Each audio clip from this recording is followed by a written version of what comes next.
ভুল করা ভালো, ভুলে থেকে শিক্ষা নেওয়া যায়। আমি মনে প্রাণে একটা কথাই বিশ্বাস করি, সত্যের জয় হয় না কখনো ক্ষয়, দেরিতে হলেও সত্যের জয় ঠিক মতেই হয়। আমি ছিলাম, আমি আছি, আমি থাকবো, অদূর ভবিষ্যতেও আমি আপনাদের সঙ্গ নিয়ে সত্যের পতাকা রাজপথে গড়ে তুলবই।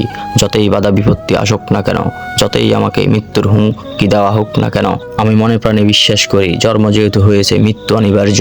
এটা চরম সত্য, এটা কেউ মানুক ইয়া না মানুক, মানব জাতি এটাকে মানতেই হবে। জন্ম যেহেতু হয়েছে মৃত্যু আপনার অনিবার্য, মৃত্যুর স্বাদ আপনাকে গ্রহণ করতেই হবে।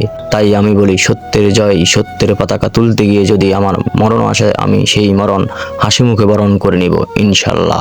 আপনাদের সঙ্গ নিয়েই আমার যত বাধা বিপত্তি আসুক না কেন, আমি সত্যের লড়াই লড়েই যাব ইনশাল্লাহ। বর্তমান প্রেক্ষাপটে আমার যে সকল শুভাকাঙ্ক্ষী ভাইয়েরা তাদের ক্ষমতা ও আধিপত্য বিস্তার করার লক্ষ্যে আমি নজরুল ইসলাম মুন্নাকে দমিয়ে রাখার চেষ্টা করছে, তাদের উদ্দেশ্যে আমি স্বল্প সময়ে অল্প কিছু কথা বলে যেতে চাই।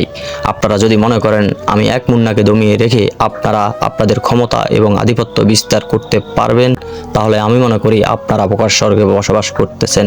আজকে যদি আমি এক মুন্না সত্যের কথা বলতে বলতে যদি জীবনও দিতে প্রস্তুত হয়ে থাকি বা আমার জীবনও চলে যায়, তাহলে আপনারা মনে প্রাণে বিশ্বাস রাখবেন, আপনারা এটা মানবেন যে আমি এক মুন্না চলে গেলেও কোনো কিছুই হবে না। হাজার মুন্না দাঁড়িয়ে যাবে সত্যের কথা বলতে বলতে শহীদ হয়ে যাবে, কিন্তু সত্যের জয় হবে না কখনো ক্ষয়, দেরিতে হলেও সত্যের জয় ঠিক মতেই হয়। তাই আমি আপনাদের একটা কথাই বলে যেতে চাই, আজকে যে সত্যকে আপনারা মিথ্যা বানিয়ে পাবলিকের চোখে ধুলো দিচ্ছেন, আর যে মিথ্যাকে সত্যি বানিয়ে পাবলিকের চোখে ধুলো দিচ্ছেন, আপনারা প্রস্তুত থাকবেন ওই দিনের জন্য যেই দিন সত্য সত্যই প্রমাণিত হবে, মিথ্যা মিথ্যাই প্রমাণিত হবে। সেই দিন আমজনতার হাত থেকে বাঁচার জন্য সে উপায়ও ভেবেচিন্তে রাখবেন, কারণ বাংলার সাধারণ আমজনতা কাউকে কখনো মাফ করেনি আর করবেও না। যারা যারা অন্যায় কর্মকাণ্ডের সাথে লিপ্ত তারা তাদের শাস্তি ভোগ করতেই হবে।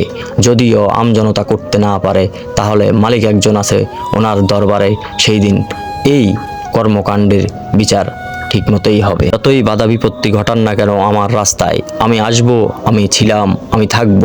যদি খোদাই আমাকে রাখে তাহলে আমাকে ঠেকানোর মতো কেউ নাই। মালিক যদি রাখে তাহলে আপনি মারার কে? মালিক উপর আমি বিশ্বাস রাখি, আমার সৃষ্টিকর্তা যিনি ন্যায়পরায়ণ এবং ধৈর্যশীলদের পছন্দ করেন। আমার নীরবতা যদি আপনারা মনে করেন দুর্বলতা, তাহলে আমি আপনাদের উদ্দেশ্যে স্বল্প সময়ে অল্প কিছু কথার সাথে সাথে আরও কিছু কথা বলে যেতে চাই। ধৈর্যের বাঁধ ভাঙবেন না, ধৈর্যের বাঁধ ভাঙাবেন না প্লিজ। এই দিন ধৈর্যের বাঁধ ভেঙে যাবে, সেই দিন আপনারা চিন্তা করতে পারবেন না আপনাদের সাথে কি ঘটবে, কি ঘটাতে পারি আমি। তাই আমি আপনাদের উদ্দেশ্যে একটা কথাই বলবো, please so take care my all in all brothers.